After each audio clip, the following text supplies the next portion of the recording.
Hablemos del tema de fiebre reumática. La fiebre reumática es una enfermedad inflamatoria, aguda, autolimitada y con tendencia a la recidiva. Genera lesión a nivel cardíaco, en membrana sinovial, sistema nervioso, tejido conectivo. Y es producida por una infección previa por el estreptococo beta hemolítico del grupo A. Entre las dos manifestaciones clínicas más importantes tenemos a la artritis y a la carditis. La patogenia es por mecanismo inmunológico.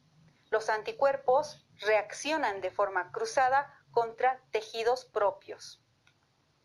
La fiebre reumática presenta lesión en ciertos tejidos que pasan por tres fases, una fase edematosa, una fase granulomatosa y una fase cicatrizal.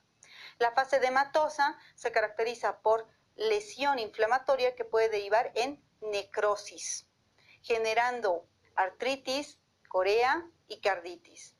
La fase granulomatosa forma nódulos subcutáneos y también puede presentarse esto a nivel del endotelio valvular. Y la fase cicatrizal se caracteriza por la formación de bandas fibrosas. La evolución. Lo primero que sucede es una infección faringoamigdalar por el estreptococo beta hemolítico. Pasa un periodo latente y comienza la reacción inmunológica. La característica clínica de fiebre reumática es artritis, carditis y corea, pero debo recordarte que estos no se presentan al mismo tiempo ni en secuencia. La presencia de uno u otro de estos síntomas es en un tiempo variable. Hablemos de la poliartritis. Se presenta en el 75% de los pacientes que han padecido con fiebre reumática. Afecta grandes articulaciones, presenta signos inflamatorios, predomina en miembros inferiores y no es simétrica. No es erosiva, anquilosante ni luxante. Así que tras pasar el episodio inflamatorio no deja secuelas. Cede sin tratamiento en 2 a 3 semanas, pero cede de forma más rápida en cuestión de horas tras iniciar tratamiento antiinflamatorio. Se utiliza con preferencia aspirina. La carditis es la manifestación más grave de fiebre reumática. El cuadro clínico es variado, puede ir desde pacientes asintomáticos a presentar complicaciones agudas como desprendimiento de un músculo papilar.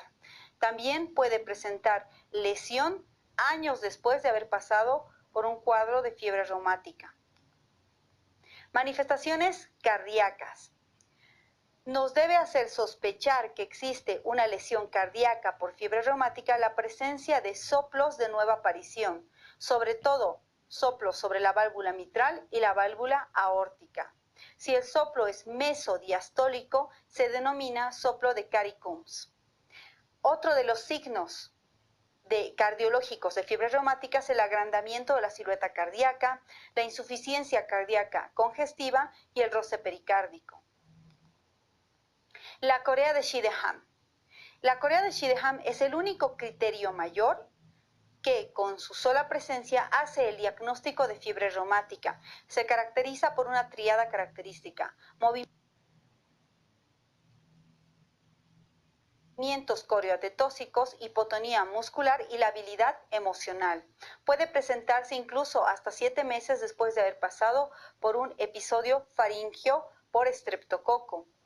No coincide con episodios de artritis, pero sí puede asociarse a episodios de carditis. Los nódulos de fiebre reumática tienen un diámetro de 0.5 centímetros. Están asociados a cuadros de carditis grave. Se encuentran en superficies extensoras, son más visibles que palpables, no son dolorosos y no son inflamatorios. Dejados a su evolución, desaparecen entre 1 a 4 semanas. Eritema marginado. El eritema marginado es una erupción con máculas rosadas, fugaces y evanescentes. No son pruriginosas. Suelen empeorar con el calor. Este cuadro te muestra un resumen de las principales manifestaciones clínicas de la fiebre reumática. Artritis de grandes articulaciones, asimétrica, que predomina en miembros inferiores y no deja secuelas. Eritema marginado, también evanescente. Los nódulos de Maynet, que hemos dicho superficies extensoras, no inflamatorio, no doloroso. Y la corea de Sydenham, que se caracteriza por movimientos coreotetóxicos, labilidad emocional e hipotonía muscular. A esto, asóciale carditis, que puede ir desde asintomática, episodios inflamatorios agudos, complicaciones agudas o complicaciones crónicas. Cuando estamos ante un probable cuadro de fiebre reumática, estos son los estudios complementarios que debemos solicitar: hemograma, reactantes de fase aguda, electroforesis de proteínas, cultivo de hisopado faríngeo y antiestreptolicina O. Los más importantes para fiebre reumática: el cultivo de hisopado faríngeo y la antiestreptolicina O. La antiestreptolicina O es una inmunoglobulina que puede estar positiva 6 meses después de haber cursado con un episodio de faringoamigdalitis postestreptocócica. Su positividad aislada, sin un contexto clínico que nos sugiera fiebre reumática, no significa nada ni es indicación de tratamiento. Una inmunoglobulina que es más específica es la streptomycina.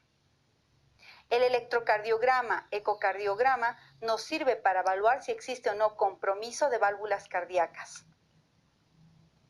Los criterios para diagnóstico de fiebre reumática son clínicos, apoyados en estudio microbiológico. Para esto utilizamos los criterios de Jones modificados y tenemos criterios mayores y criterios menores. Entre los criterios mayores, carditis, poliartritis, corea, eritema marginado y nódulos. Y entre los criterios menores, fiebre, artralgias, elevación de reactantes de fase aguda o PR prolongado en el electrocardiograma.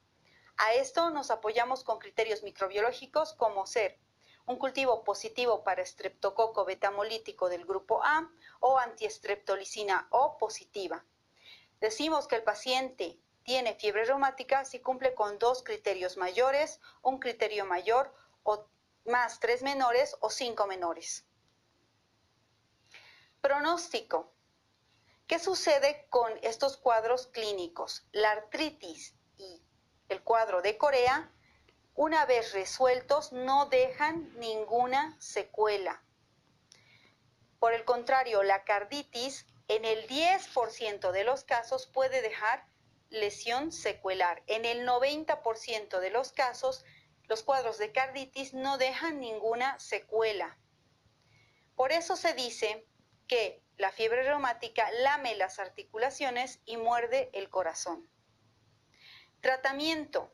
Dependerá del síntoma que presente el paciente. Si el paciente presenta artritis, se utilizan antiinflamatorios no esteroideos y ha demostrado una gran mejoría con el uso de aspirina. Los corticoides se reservan para casos refractarios al tratamiento con AINES. Si estamos ante un episodio de carditis, se tiene que administrar aspirina y si es severa el cuadro de carditis, se utilizará corticoides a dosis altas. Si estamos ante un cuadro de corea, tenemos que administrar fármacos sedantes como el diazepam.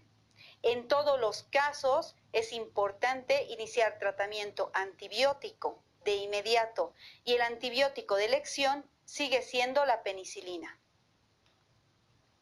Profilaxis. Una vez cursado el paciente con un episodio de fiebre reumática, se debe administrar profilaxis para evitar la recurrencia y de esta forma evitar las secuelas posteriores. Para la profilaxis clasificamos al paciente en paciente con fiebre reumática sin carditis.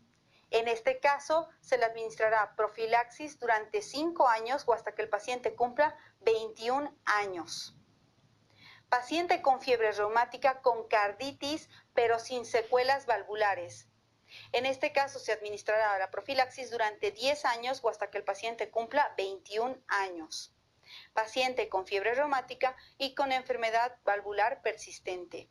A estos pacientes se les administra profilaxis durante 10 años tras el último episodio o hasta que el paciente cumpla 40 años. En muy pocos casos se les da el tratamiento profiláctico de por vida. ¿Con qué fármaco hacemos la profilaxis? Con penicilina. Entonces, el tratamiento de la fiebre reumática podemos utilizar penicilina G procaínica, G sódica o benzatínica. Y en pacientes alérgicos a penicilina, eritromicina, cefalosporinas, clindamicina o acitromicina.